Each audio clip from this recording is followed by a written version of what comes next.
Assalamualaikum dan salam sejahtera. 30 minit bersama saya Jananik dalam Bantras COVID-19. Bantras sampai tuntas, kita mesti menang. Faktor peningkatan penularan jangkitan tanpa gejala disebabkan kemunculan varian baru telah menyebabkan peningkatan dalam kes positif serta kes kematian. Fokus pertama minggu ini dengan peningkatan kes kematian, pastinya kerja-kerja menguruskan jenazah juga meningkat. Bagi mengatasi masalah ini, pelbagai pihak tampil untuk memberikan kerjasama dalam menunaikan tanggungjawab fardu kifayah. Baru-baru ini, pihak Hospital Tengku Ampuan Rahimah Kelang telah mengadakan pengebumian bersepadu bagi jenazah yang beragama Islam. Wartawan kami ada laporannya. Kesibukan luar biasa pada 6 Ogos 2021 seolah rutin buat Jabatan Forensik Hospital Tengku Ampuan Rahimah Kelang. Hari itu, sebanyak 24 jenazah mangsa COVID-19 beragama Islam harus diuruskan pengebumiannya. HTAR kini melalui Ops Bersepadu bekerjasama dengan Jabatan Agama Islam Selangor, Majlis Bandaraya Shah Alam dan Majlis Perbandaran Kelang bagi menguruskan pengebumian ekoran lonjakan kes kematian akibat COVID-19. Bermula 30 Julai, kami telah mendapat arahan rasmi daripada pihak JAIS mewajibkan semua pengurusan jenazah COVID-19 daripada Hospital Tengku Ampuan Rahimah Kelang hanya akan dilakukan oleh pihak JAIS dan kubur telah pun ditetapkan sebagai Tanah Perkuburan Selat Kelang dan Seksyen 21 sahaja. La ilaha illallah wallahu akbar. JAIS telah menetapkan beberapa kubur berpusat berdasarkan kepada hospital. Maksudnya hospital dan pengurusan di tanah perkuburan yang paling hampir supaya memudahkan pengurusan. Kita bekerja siang dan malam sebagaimana realiti pada malam ini untuk kita melunaskan tanggungjawab fardu kifayah kepada umat Islam, sahabat-sahabat kita seagama, dan kita cuba untuk riliskan tension frontliner di bahagian forensik agak ketat dan kita perlu mengulurkan bantuan. Nama saya Syidi, seorang penyanyi tahun 80-an. Baru seminggu sudah, tak sampai seminggu adik saya seorang meninggal. Hari ini lagi satu orang meninggal. Di mana adik saya dua-dua meninggal. Tasarruful imam ala ra'iyah manutum bil maslahah. Apa yang diputuskan oleh pemerintah untuk rakyat, untuk masyarakat, ada kepentingannya, ada asbab-asbabnya. Maka patuhilah. Dan Islam pun sendiri menyatakan an-nazafatu minal iman. Kebersihan itu daripada iman. Seiring apa yang Islam tuntut dengan cara kita mengelak wabak adalah satu perkara yang sangat dituntut. Kerjasama antara pihak Hospital Tengku Ampuan Rahimah Kelang, Jabatan Agama Islam Selangor serta APM dalam operasi pengebumian bersepadu telah mengurangkan mayat dalam peti simpanan mayat di hospital berkenaan. Kepantasan penularan varian Delta amat membimbangkan. Ini menjadikan seluruh dunia dalam keadaan berwaspada. Setiap 100 yang dijangkiti boleh merebak dan menjangkiti 800 yang lain dalam masa yang singkat.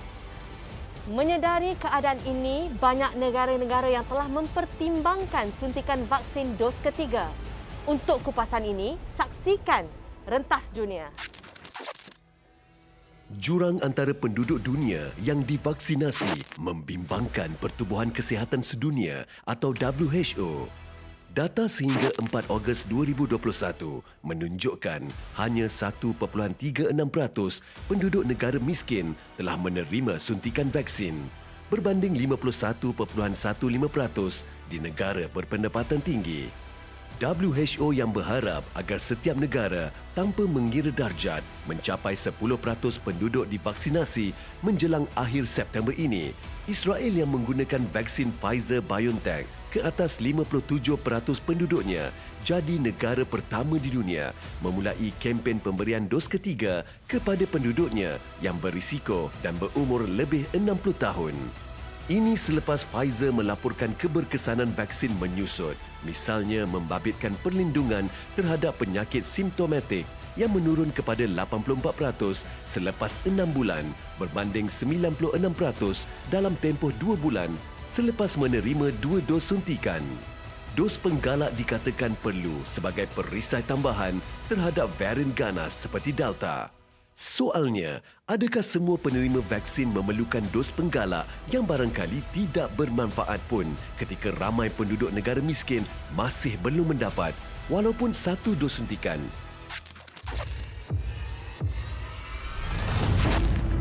Dengan peningkatan kes COVID-19 di negara kita, Kementerian Kesihatan Malaysia dan juga kerajaan secara keseluruhan sedang mempergiatkan lagi penggunaan kaedah digital dalam usaha membendung penularan wabak COVID-19 di negara kita. Buat masa sekarang, setiap hari, setiap masa, usaha untuk kita memperkenalkan fungsi-fungsi baru dalam aplikasi mobile kita iaitu MySejahtera sedang giat dijalankan. Salah satu fungsi utama yang sekarang telah diperkenalkan adalah fungsi home surveillance order secara digital yang akan diberi kepada setiap kes yang telah disahkan positif. Buat masa sekarang juga, KKM sedang memperkasakan setiap individu untuk melakukan ujian kendiri secara sendiri yang boleh diperolehi dari mana-mana farmasi. Mereka perlu melaporkan jika positif menggunakan kaedah ujian kit kendiri sebegini melalui MySejahtera dan mereka akan diberi HSO di rumah. Semua individu yang telah disahkan positif juga disarankan untuk memberi notifikasi tentang semua kontak-kontak rapat mereka. Dengan semua fungsi baru ini, diharapkan kita dapat melakukan pengesanan kontak secara jitu dan tepat dan secara langsungnya dapat mengurangkan kes di lapangan di Malaysia.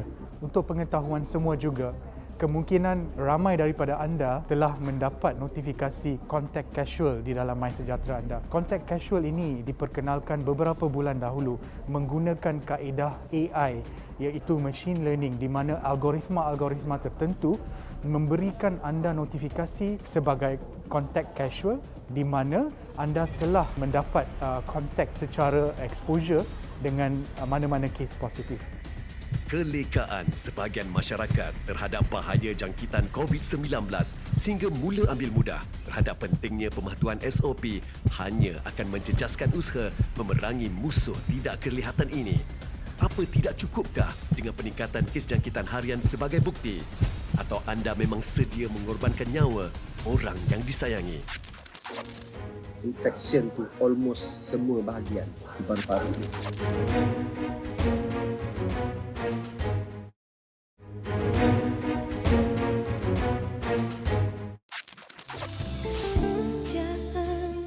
Ogos 2021, Tanah Perkuburan Islam, Kampung Sungai Pusu Gombak jadi perhentian terakhir buat penyanyi terkenal Siti Sarah Raisuddin. Jam 5.13 pagi itu, Allahyarham disahkan meninggal dunia selepas 3 hari bertarung nyawa akibat jangkitan COVID-19.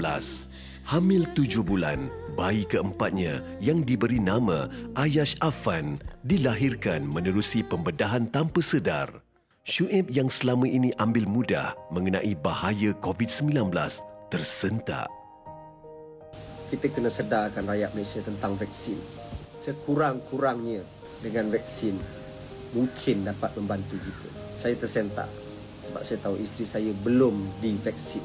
Isteri saya punya keadaan adalah dia punya paru-paru almost infection tu almost semua bahagian di paru-paru dia. Sampaikan dia tak boleh nak bekerja untuk proses oksigen. Dia menyebabkan semua organ badan dia tak berfungsi dengan baik. Jadi kalau berpeluang untuk ambil vaksin, ambil vaksin. Dan COVID kalau nak terjadi sekejap sahaja. Dan bila terjadi, there is no U-turn. Insiden Siti Sarah tidak hanya meninggalkan kesan buat Syuib sekeluarga. Jangan berasa hairan mengapa seluruh negara ikut berduka kerana pemergiannya membuka rahsia yang tidak diduga. Rupanya selama ni duit yang saya bagi pada dia, dia habiskan untuk sedekah dia. Dan sebenarnya apa yang dia buat tu berbalik kepada saya. Di mana Allah kurniakan saya rezeki yang melimpah ruah, rumah tangga bahagia, anak-anak yang baik. Itulah dia kuasa seorang isteri.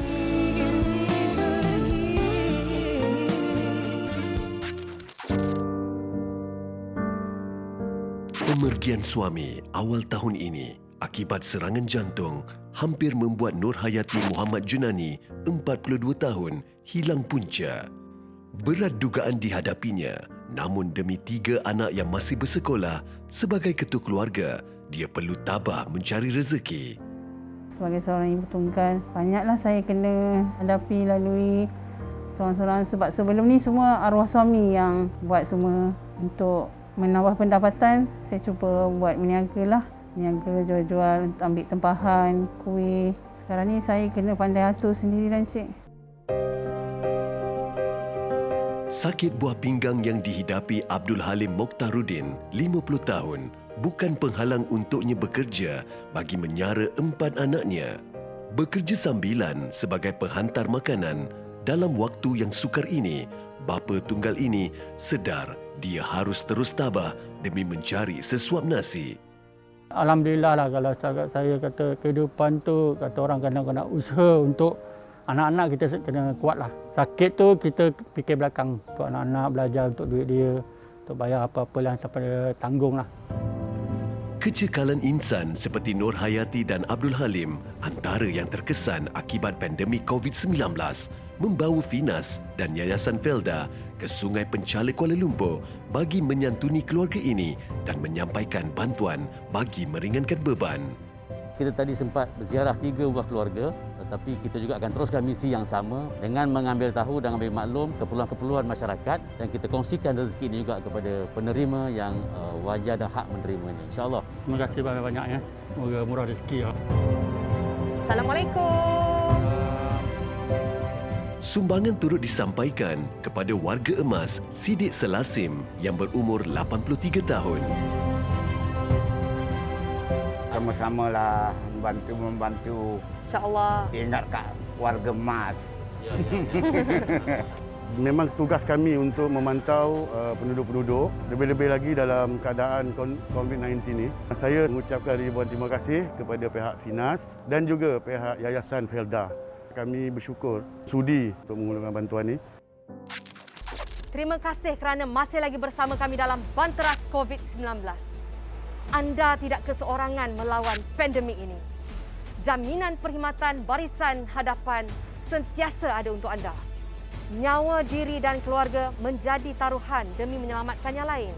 Hargailah mereka, bantulah mereka hanya dengan menjaga diri sendiri. Justeru itu, kami di Banteras COVID-19 ada paparan yang menarik yang ingin kami kongsikan kepada anda. Saksikan petugas Barisan Hadapan di Hybrid ICU Hospital Tengku Ampuan Rahimah Kelang melaksanakan khidmat mereka kepada pesakit. Hospital Hybrid Tengku Ampuan Rahimah Kelang atau HTAR kala Selangor terus mendahului kes positif COVID-19 negara, unit rawatan rapinya ibarat medan perang. Para petugas medikal berhempas pulas di zon merah memandangkan saban hari pesakit kritikal tiba silih berganti. Insert triple lumen antara kaedah yang menjadi rutin kini demi memulihkan pesakit COVID-19 yang akhir ini bagaimanapun membabitkan ramai wanita hamil. Bersama pakar anestesiologi HTAR, Dr. Jenny Pang melihat perkembangan ini. Salah satunya kami panggil high flow nasal cannula yang itu tidak perlu masukkan tiub oksigen. Pesakit masih sedarlah. Yang lagi satu tu yang ramai orang dengar pesakit ditidurkan, yang itu kami panggil intubasi. Intubasi itu ialah memasukkan tiub oksigen lepas itu menggunakan mesin pernafasan untuk membantu pernafasan pesakit. Sebab yang itu sudah kira tahap yang sangat teruk. Memang pesakit tidak dapat bernafas dengan sendiri. Kalau ada pesakit yang sudah lama bergantung kepada mesin pernafasan, kami akan buat juga satu prosedur yang kami panggil tracheostomy. Tracheostomy ialah kami tebuk lubang dekat bahagian depan leher, masukkan tiub oksigen ke dalam saluran pernafasan lah. Proses untuk mengurangkan oksigen supaya pesakit tak perlu bergantung kepada mesin pernafasan seterusnya. Pesakit yang mengandung, mereka memerlukan oksigen tapi bukannya memerlukan high flow oksigen lah. Tapi sebab mereka dah syarat mengandung, kami perlu monitor, kemungkinan perlu merancang untuk delivery baby lah sebab tahap COVID mereka dah agak teruk. Katakan kalau oksigen dalam badan memang tak cukup, boleh efek kepada bayi sekali lah. Bayi pun akan turut kekurangan oksigen juga. So kalau itu berlaku, bayi yang dilahirkan tu mengalami hipoksia. Dia boleh menyebabkan bayi itu dapat cerebral palsy lah. Katakan kalau ada pesakit yang datang mengandung and then dah cardiac arrest, that means jantung mereka dah tak berhenti, kami akan melakukan CPR dan masa yang sama akan mengeluarkan baby. Sekarang ini kami dapat ramai pesakit yang masuk yang mengandung sebab mereka ni muda, so mereka masih menunggu nak dapatkan vaksin. So orang yang memang tak vaccinated, kesan COVID kepada mereka sangat teruk. Baby yang tak bersalah, itulah sedih saya waktu tu.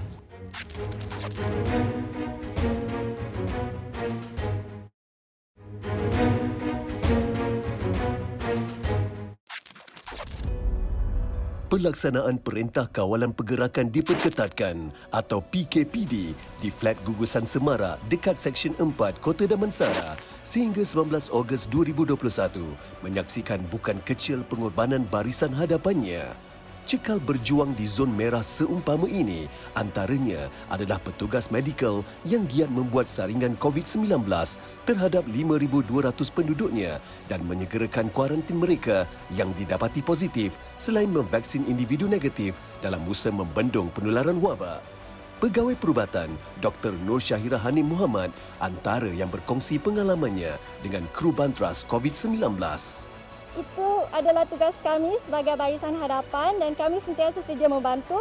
Sebab itulah kita sentiasa memastikan pemakaian PPE, Personal Protective Equipment, semuanya mengikut SOP yang telah ditetapkan dan sentiasalah menjaga SOP dan infection control. Kita sekarang ni tengah struggle untuk kita pujuk penduduk untuk terima vaksin dan tidak memilih jenis vaksin lah. Itu adalah cabaran yang paling utama yang saya rasa semua doktor pun hadapi sekarang.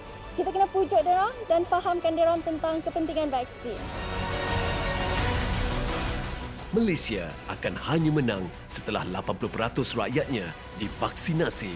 Jangan gentar, penawar ada di tangan kita. Ayo, vaksin diri, lindungi semua. Saya sedih dan tersentuh hati ini mengenangkan dugaan yang dihadapi oleh pasangan suami isteri ini. Ternyata kekejaman virus ini tidak mengenal usia. Nur Firdina Anggun binti Nur Firdaus telah menghembuskan nafas yang terakhir setelah sejam dilahirkan. Positif COVID, punca kematian. Kehadiran cahaya mata jadi tanda pengikat kasih antara pasangan, membahagiakan hati dan menghidupi hari sebuah keluarga. Bagi Nur Firdaus Abdul Rahim dan Nur Fauzatina Muhammad Haruji, anak-anak adalah nyawa mereka. Justru hanya Tuhan yang tahu perasaan mereka kala diberitakan bayi yang dinanti-nantikan kelahirannya dijangkiti COVID-19. Pemergian bayi ini meruntunkan hati ayah, ibu dan 5 beradiknya. Ikuti luahan hati pasangan muda ini kepada kru Bantras COVID-19. Okey, dapat tahu tu daripada jangkitan tu orang terdekat jugalah di Pansapuri, Pelabuhan Kelang tu. Jadi bila dapat tahu tu saya rasa marah pun ada, kecewa pun ada, berserah. Pada 22 bulan 7 tu pukul 8 pagi, doktor telefon, dia bagi tahu kemungkinan anak ni akan dikeluarkan. Tak ada apa-apa yang dia boleh buatlah untuk selamatkan nyawa. Saya boleh duduk berdoa je waktu tu. Lepas baby keluar tu, memang saya dapat pegang, dapat sentuh dia. Dia masih bernyawa lagi. Saya sempat pucuk, saya sempat rakam video dia. Saya buat video call dengan suami saya. Waktu tu saya tak jangka dia akan meninggal waktu tu. Sebab nampak kuat. Bila selesai video call, jam 1.30 hours tu, wife bagi tahu baliklah anak yang dikandung dah meninggal di pangkuan. Saya jadi speechless ke walaupun anak ke-6, tapi ialah sebagai seorang ibu, saya rasa sedih lah. Perasaan saya bersyukur teramat sangat sebab suami saya sendiri yang dapat kebumikan arwah anak saya tu. Tak dapat saya bayangkan anak yang dia kandung meninggal di pangkuan. Saya memang tak boleh buat apa. Dia orang panggil untuk kawat cam lah, itu anak saya. Waktu tu lah perasaan bapa, ketua keluarga rasa macam ni rupanya keadaan anakku yang isteri aku kandung, yang aku sendiri tak boleh buat apa-apa untuk menolong. Walaupun aku seorang doktor waktu tu, bukan seorang anggota polis. Waktu tu lah air mata saya tumpah lah. Yalah, dengan keadaan baby yang tak bersalah, yang tak tahu apa-apa, itulah sedih saya waktu tu.